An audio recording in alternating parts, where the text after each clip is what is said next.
Hello friends, as you know that we are covering our cost accounting series. So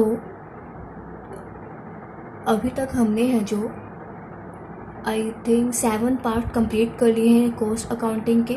सो ये जो आज का जो लेक्चर है वो पार्ट 8 है कोस्ट अकाउंटिंग का, जिसमें हम in which we are discuss about the types of budget. Okay, so as we know कि so many types, various types of budgets we discussed in a previous class. So आज हम start करेंगे sales budget से. Okay, और आने वाले जो lectures होंगे या आने वाली जो क्लासेस होगी उसमें हम इन uh 5 class we will cover it. So let us start the class. So the first budget is sale. Okay, so what is sales budget? As the name prescribed here, sales. Okay, so sales budget is an estimate of expected sale.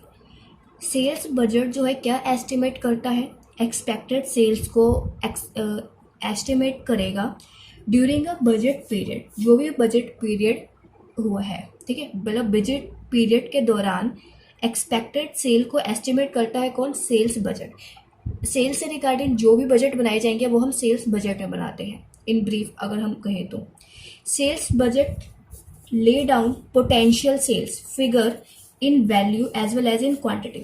Sales budget में हम जो potential sales होते हैं, that means कितना sales हो सकता है, okay, उसको हम फिगर में मतलब वैल्यू के फिगर में भी एंड क्वांटिटी में, दोनों में ही हम शो करते हैं. ठीक है, जो सेल्स मैनेजर होता है is made responsible for preparing sales budget.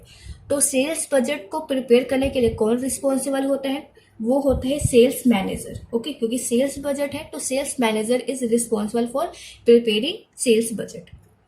Then जो फैक्टर होते हैं, factor to be taken into account while preparing sales budget. अब हमें सेल्स बजट बनाना है तो वो कौन कौन से फैक्टर्स है जिसको हम कंसीडर करते हैं at a time of preparing sales budget.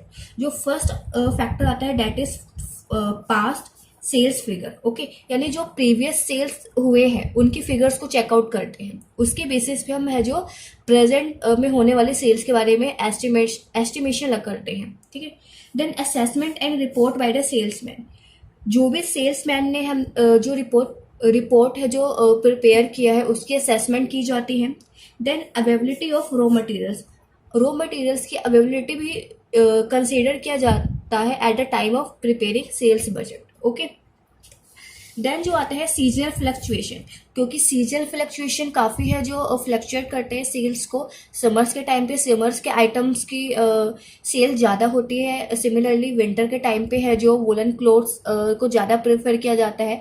Okay, and in a summer जो रेफ्रिजरेटर्स जो होते हैं, अगर हम सामान को देखें तो उनकी जो है डिमांड ज़्यादा होती है, तो उसको देखकर भी हम सेल्स बजट को प्रिपेयर करते हैं. ठीक है, देन है अवेलेबिलिटी ऑफ फाइनेंस, यानी फाइनेंस जो है उसकी अवेलेबिलिटी कितनी है, ये भी काफ़ी ज़्यादा है जो मायने रखती है सेल्स बजट को प्रिपेयर करते वक्त.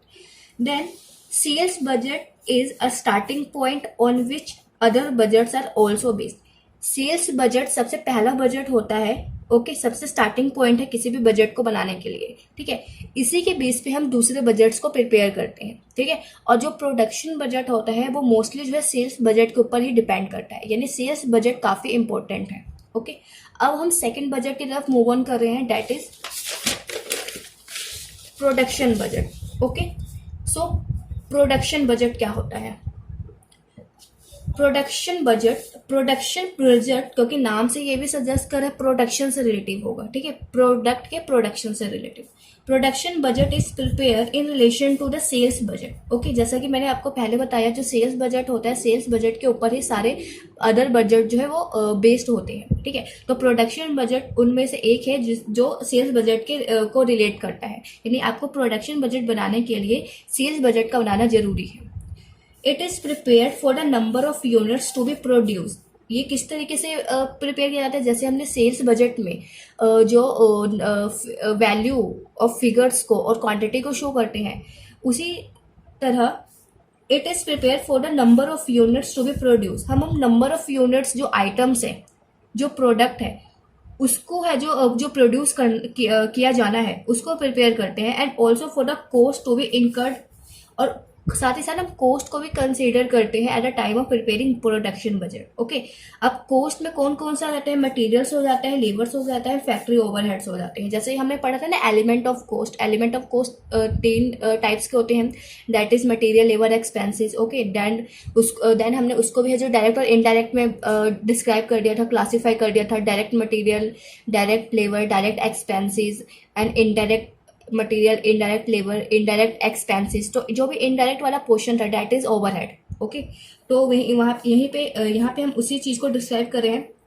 देन है प्रोडक्शन प्लानिंग। ओके, सो कौन कौन से फैक्टर हैं जो एक प्रोडक्शन बजट के दौरान हम है जो ध्यान में करते हैं, कंसीडर करते हैं। तो पहला आता है प्रोडक्शन प्लानिंग। किसी भी बजट को प्रिपेयर करने से पहले उसकी प्लानिंग की जाती है। तो यहाँ पे भी हमें वही प्रोडक्शन प्लानिंग करना है कि हमें क्या प्रोड्यूस करना है, कितना प्रोड्यूस करना है, डिमांड के अकॉर्डिंग प्रोड्यूस करना है, जितना हमें डिमांड है उस प्रोडक्ट से रिलेटिव।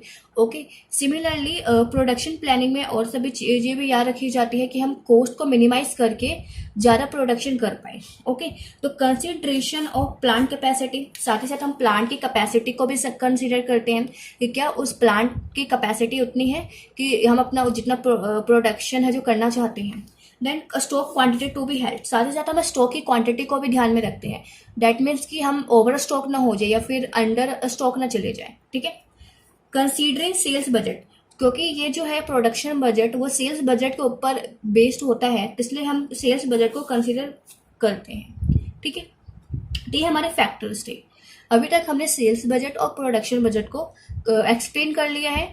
अब हम थर्ड बजट की तरफ मूव ऑन कर रहे हैं, that is cost of production budget, जिसको हम प्रोडक्शन कॉस्ट बजट भी कहते हैं। Okay, so cost of production कहता है कि number of units are express into monetary terms. क्योंकि बजट, प्रोडक्शन बजट में हमने जो नंबर ऑफ यूनिट्स में है जो डिस्क्राइब किया था प्रोडक्ट को, अब उस नंबर ऑफ यूनिट्स को in the form of money terms जब हम एक्सप्रेस करते हैं तो उसी को हम प्रोडक्शन कॉस्ट या कॉस्ट ऑफ प्रोडक्शन बजट कहते हैं। ठीक है, तो number of units are expressed into monetary terms, it becomes cost of production. Next point है कि total cost of production is arrive at by adding the cost of material, labour and manufacturing overhead. यानी हमने total cost of production अगर हमें find out करना है तो उसके लिए हमें cost of material, labour and manufacturing overhead को हमें जो ऐड कर लेंगे, इन तीनों के समीशन का जो कॉस्ट होगा that is called total cost of production. Okay, then third point cost of production budget में आता है कि फोरकास्ट करते हैं। ठीक है, फोरकास्ट करते हैं कॉस्ट प्रोडक्शन की which has been plan in the production budget. क्योंकि कॉस्ट प्रोडक्शन में क्या होता है, नंबर ऑफ यूनिट्स को एक्सप्रेस किया जाता है मॉनेटरी टर्म्स में, इसलिए जो है कॉस्ट प्रोडक्शन को फोरकास्ट किया जाता है कि क्या जो भी प्रोडक्शन के कॉस्ट है क्या वो प्रोडक्शन बजट के में जो प्लान किया था उसके अकॉर्डिंग है या नहीं। ठीक है, तो इन सब चीज़ों को हम ध्यान में रखते हैं जब हम कॉस्ट ऑफ प्रोडक्शन या प्रोडक्शन कॉस्ट बजट को प्रिपेयर करते हैं। सो आज की क्लास में हमने जो सेल्स बजट, प्रोडक्शन बजट और कॉस्ट ऑफ प्रोडक्शन बजट को एक्सप्लेन किया है, उसको डिस्क्राइब किया है, समझाने की कोशिश किया है। मेन जो पॉइंट्स जो मैंने इसमें है जो आपके सामने है जो मैंने प्रेजेंट किया है। आई होप कि आपको ये क्लास अच्छी लगी होगी। नेक्स्ट जो वीडियो होगा वो इसका हम इसको है जो कंटिन्यू करेंगे अगले बजट से। So thank you for watching this video. अगर आपको अच्छा लग रहा हो please like it, subscribe it and please share it. Okay, and please hit the bell icon also. Thank you.